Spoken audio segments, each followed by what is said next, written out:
of 62 deaths and more than 2,800 adverse reactions, potentially linked to drugs including Ozempic, Wegovy and Mounjaro. Look online and you'll see comments about Ozempic face, hair loss, severe stomach problems, and dangerous side effects. I don't sleep in the bed, like I sleep on a lounge, for the last 10 months. I couldn't save her, That's the hard part, when you're trying to save your loved one, that's hard. 18 deaths with suspected links to weight loss injections. It breaks my heart that my daughter got that phone call.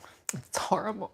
My daughter was getting married and she just kept mentioning that dress that she wanted to wear, And so she went to the drastic measures of doing what she was doing. Her daughter was getting married. That's how it started. She kept talking about the dress, the one she wanted to wear walking into that wedding, and she'd tried the gym, and she'd tried dieting, and none of it was working. Then she saw an advert on television for a drug she'd never heard of. Then she saw ads for drugs including Ozempic. 5 months later, her husband was kneeling on the floor of their home doing CPR on her, and she was gone.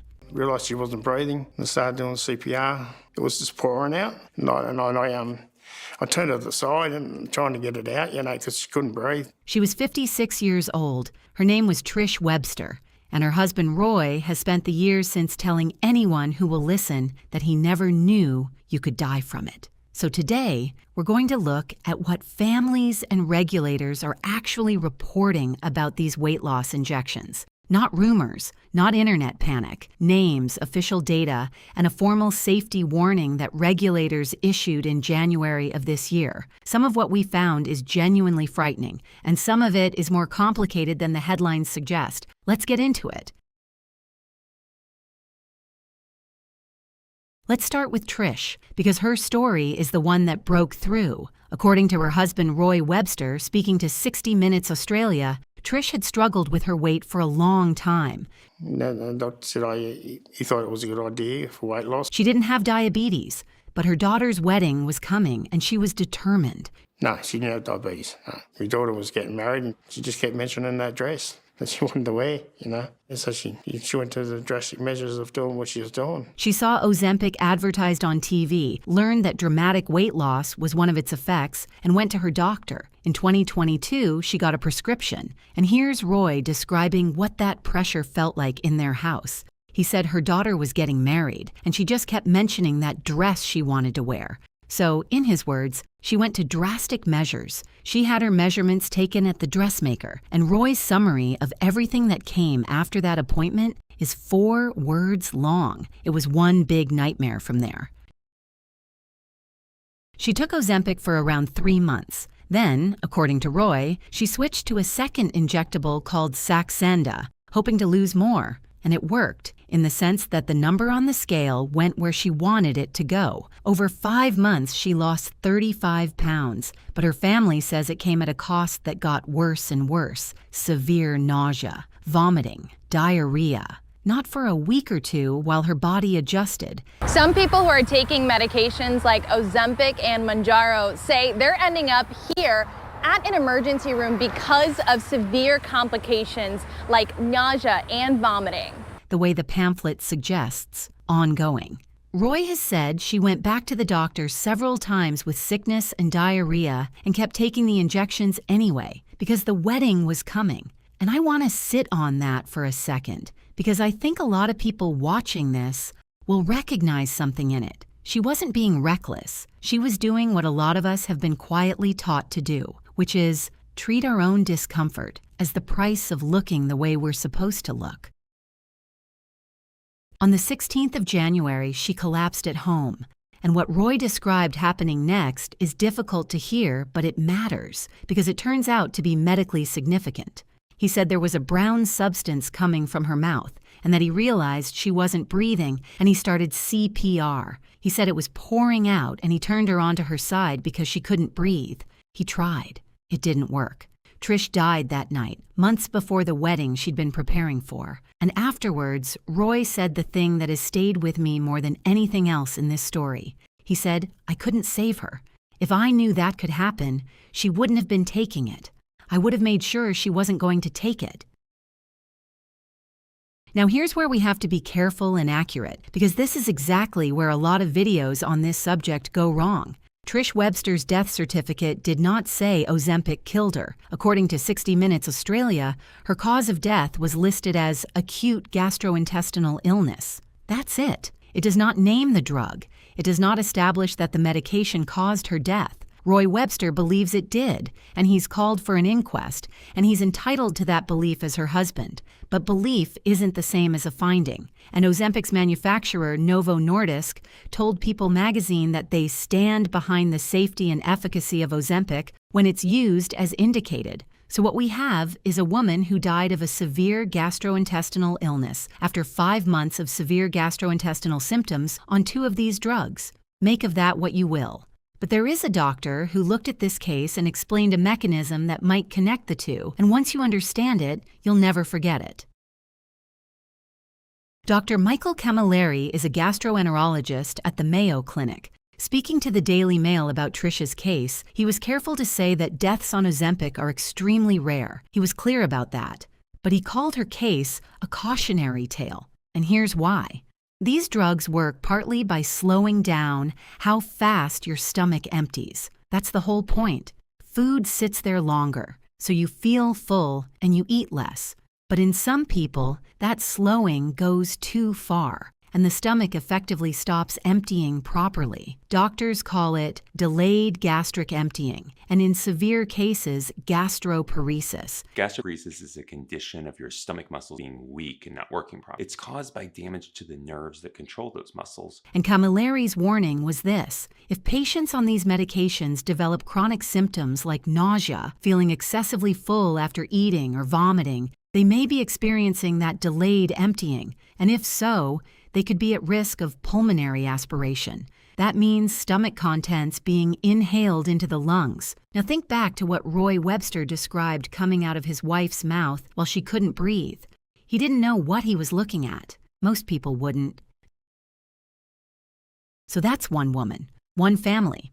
The obvious question is how common any of this actually is. And this is where we can move from a single story to official data, because regulators do count. In the UK, the Medicines and Healthcare Products Regulatory Agency, the MHRA, runs something called the Yellow Card Scheme. Patients, families, and doctors can report suspected reactions to any medicine. And according to reporting on that data, the MHRA has logged more than 158,000 suspected adverse reactions involving 3 of the best-known drugs in this family.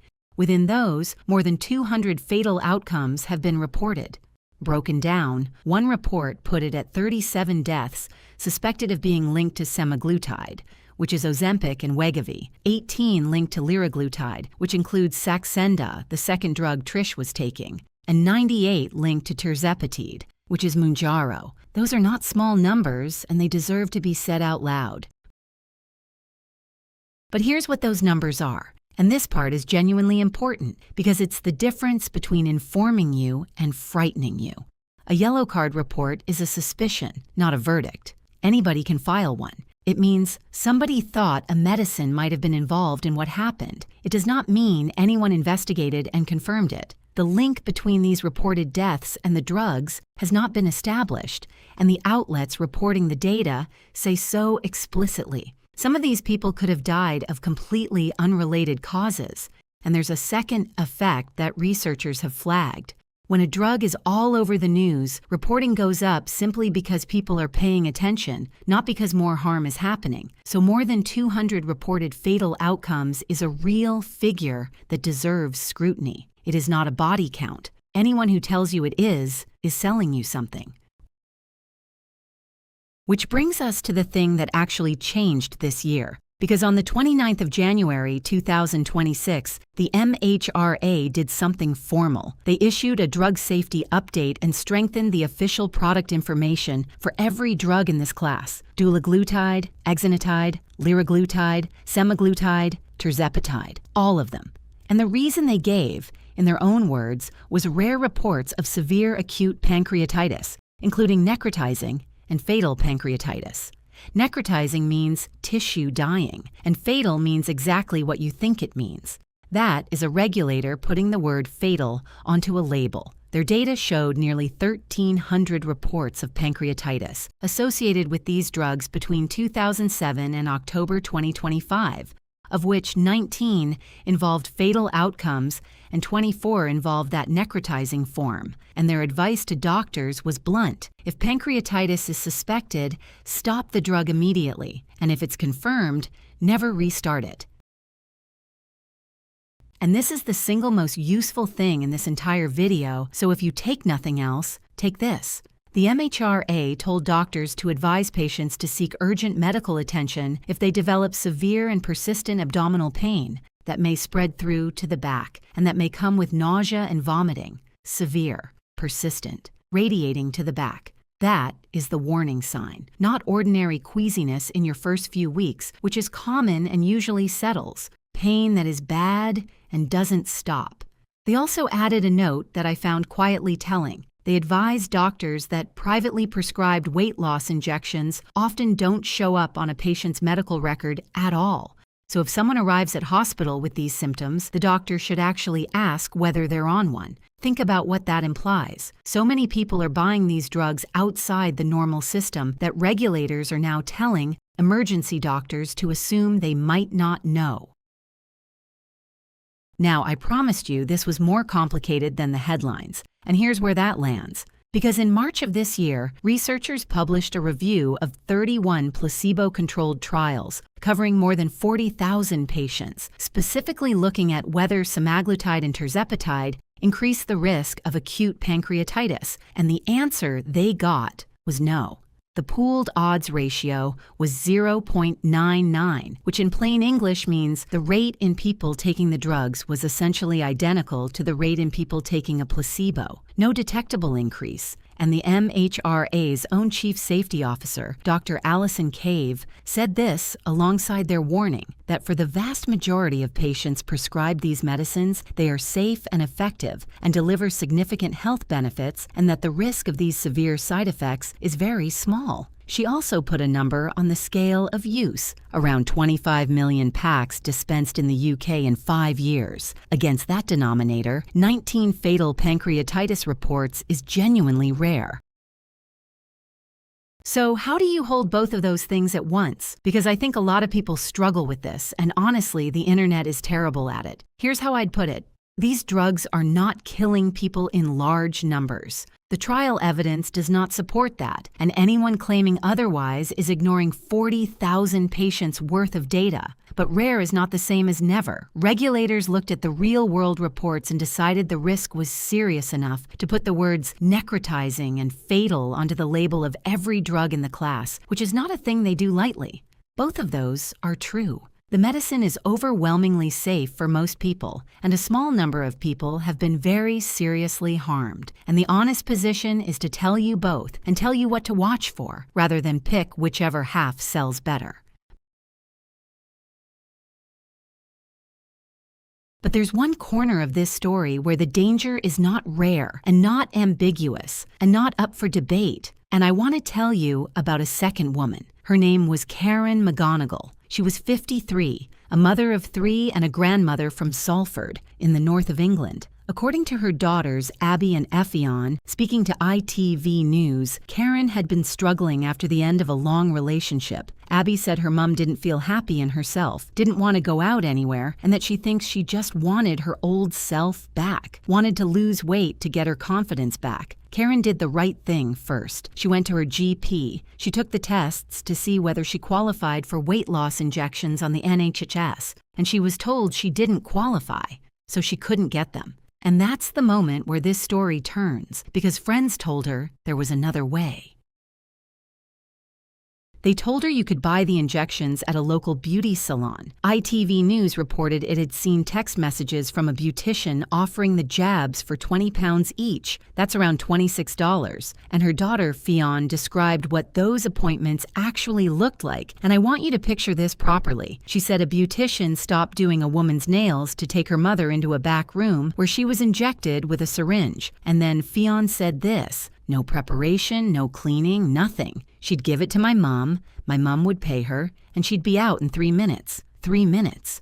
in and out of a back room behind a nail salon, with a prescription-only medication going into her arm, administered by someone with no medical training whatsoever.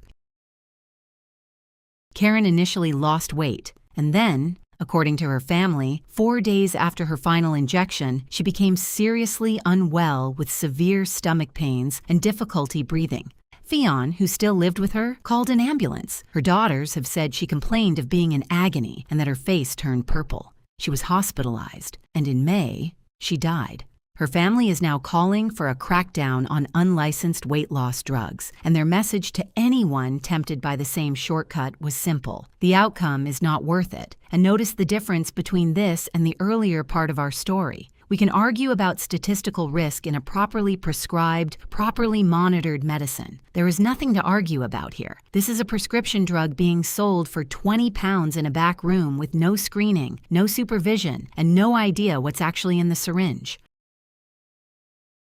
And that's the part of this that genuinely worries the people who study it. Because when a drug becomes this famous and this hard to get legitimately, a market appears to fill the gap. Unlicensed sellers, counterfeit vials, websites with no pharmacy behind them, beauticians with a syringe and a text message price list. Regulators around the world have been warning about fake and unlicensed versions of these medicines, and the problem is obvious once you say it out loud. With a real prescription, you know the dose. You know the manufacturer, and someone checks whether you should be taking it at all. With a black market vial, you know nothing.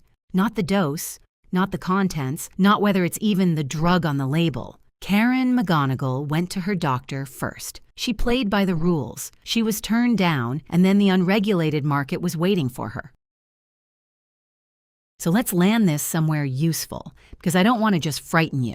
If you're taking one of these, or you're thinking about it, here's what the actual regulators and doctors are saying. Get it through a real prescriber who knows your medical history, and never through a salon, a friend, or a website you found in an advert. Understand that mild nausea early on is common and usually settles. Understand that severe, persistent abdominal pain that spreads to your back is not normal, and is the thing the MHRA specifically told doctors to warn people about. Understand that constant vomiting is not something to push through for a dress or a wedding or a holiday, and that if your stomach stops emptying properly, that is genuinely dangerous. And if you end up in a hospital for any reason, tell them you're on it, even if it isn't on your file, especially if it isn't on your file. 2 women. One of them followed her doctor's advice and died of something nobody can definitively connect to the drug. One of them was refused by the health service and ended up in a back room behind a nail salon. What connects them isn't a medication. It's the pressure that put them both there in the first place. Trish Webster went to drastic measures because of a dress. Karen McGonigal wanted her confidence back after a relationship ended. Neither of those women was being vain. They were being human, in a world that has spent decades telling women their bodies are a problem to be solved. And that has now put a solution in an injection pen and advertised it on television. These drugs genuinely help a lot of people, and the evidence says they're safe for most of them. But the rush, the shortcuts, the black market, the desperation, that's not a medical story. That's a story about us. Roy Webster said the only thing that really needs saying about all of it, she shouldn't be gone. It's just not worth it. If this was useful to you, or if you know somebody who's taking one of these and doesn't know what to look for, share it with them and subscribe, because these are the stories we tell here.